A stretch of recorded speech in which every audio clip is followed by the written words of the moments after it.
अच्युत आद अनील अनाहद सत्य स्वरूप सदैव बखाने। आद अजोनि अजाय जरा बिन परम पुनीत परम परमाने। सिद्ध स्वयंभू प्रसिद्ध सभय जग एक ही ठौर अनेक बखाने।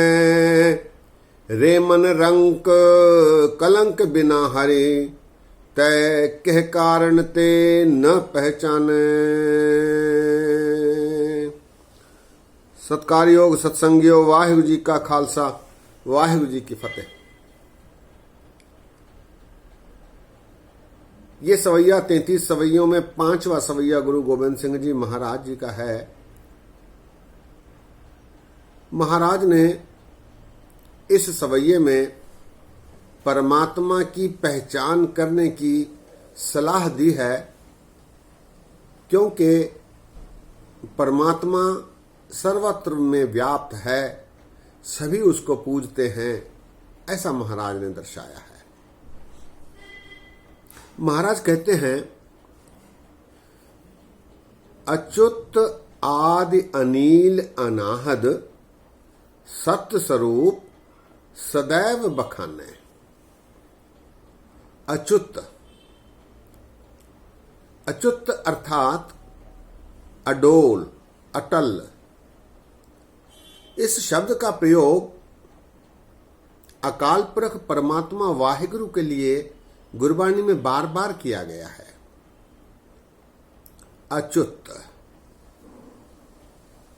अपरिवर्तनीय, जो जिसमें कोई परिवर्तन नहीं होता, अटल है, अडोल है, इसे कोई हिला नहीं सकता, ऐसा परमात्मा अकाल पुरख वाहिगुरु है अच्युत। इसका प्रयोग अर्जुन देव जी महाराज जी ने भी अपने संस्कृत के एक श्लोक में किया है।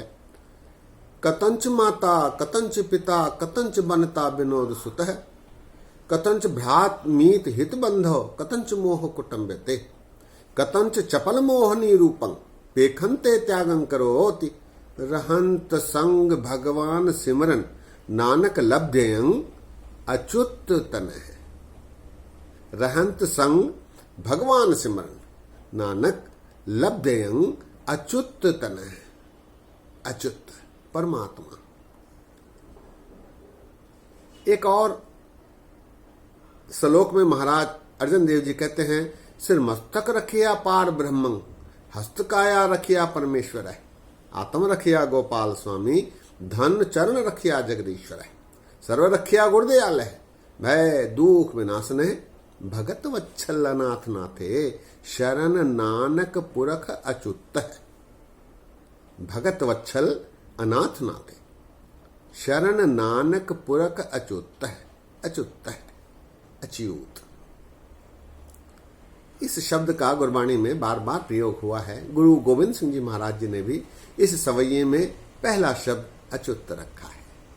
अच्युत आदि अनील अनाहद, परमात्मा के स्वरूपों का वर्णन। अच्युत अडोल, आदि सबसे प्राचीन हमेशा वर्तमान, अनील सबसे उज्जवल सबसे ज्यादा साफ उज्जवल, अनाहद अर्थात स्वयंभू जो अपने आप में ही उपजा है, पैदा हुआ है, उत्पन्न हुआ है।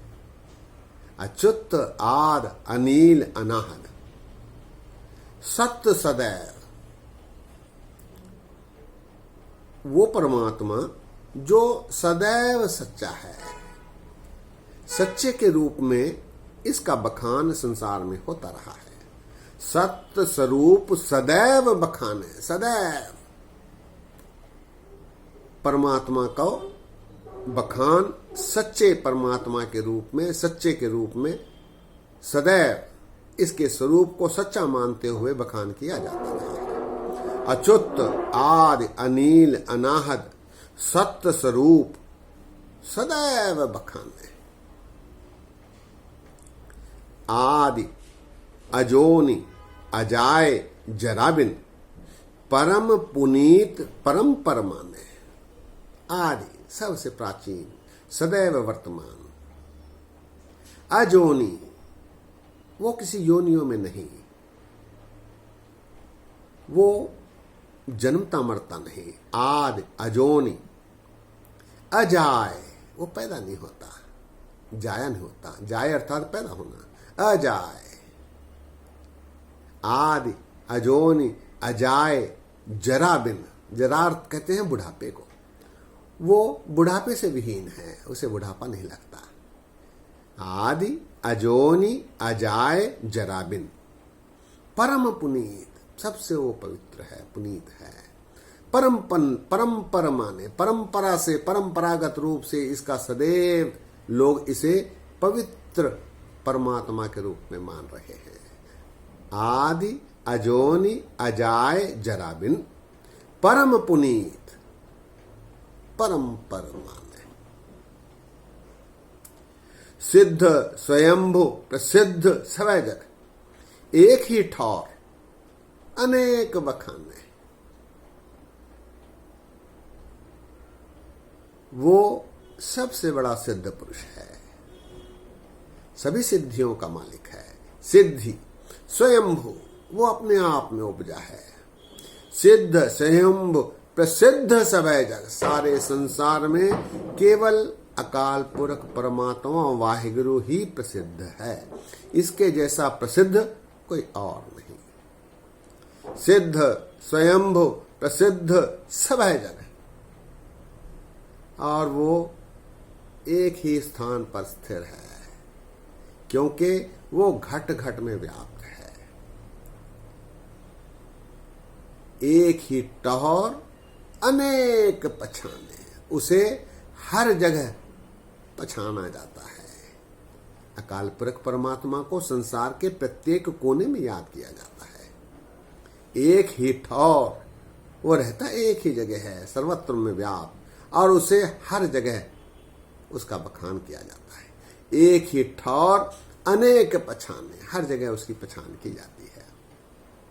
सिद्ध स्वयंभु प्रसिद्ध सभै जग, एक ही ठौर एक ही टौर अनेक पछाने। अंत में महाराज अंतिम पंक्ति में कहते हैं, रे मन रंक, हे गरीब मन, रंक कहते हैं गरीब को। रे मन रंक, कलंक बिना हरि। हरि अकाल पुरख परमात्मा कलंक विहीन है, उसे कोई कलंक नहीं लगता, अकलंक है। रे मन रंक, कलंक बिना हरि, कलंक के बिना ही अकाल पुरख परमात्मा है, उसे कोई कलंक नहीं लगा सकता। रे मन रंक, कलंक बिना हरि, तय कह कारण ते न पहचाने। भला कौन सा ऐसा कारण है जिसके वश तो उसकी पहचान करने से चूकता है। रे मन रंक, कलंक बिना हरि, तय कह कारण ते न पहचाने। भला कौन सा ऐसा कारण है मनुख, हे गरीब मन, तू परमात्मा की पहचान नहीं कर पा रहा जो कलंक विहीन है। एक बार सवैया फिर, अच्युत आद अनील अनाहद, सत्य स्वरूप सदैव बखाने। आद अजोनि अजाय जराबिन, परम पुनीत परम परमाने। सिद्ध स्वयंभु प्रसिद्ध सभै जग, एक ही ठौर अनेक पछाने। रे मन रंक, कलंक बिना हरि, तय कह कारण ते न पहचाने। गुरु गोविंद सिंह जी महाराज ने परमात्मा की प्रसिद्धि, परमात्मा के स्वरूप का चिंतन करते हुए इसकी पहचान करने से चूकने पर मनुष्य को चेता रहे हैं।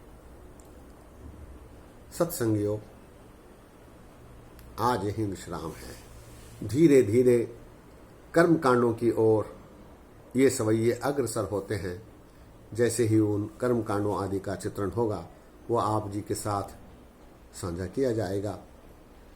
दास के इतने वचन प्रवान करो।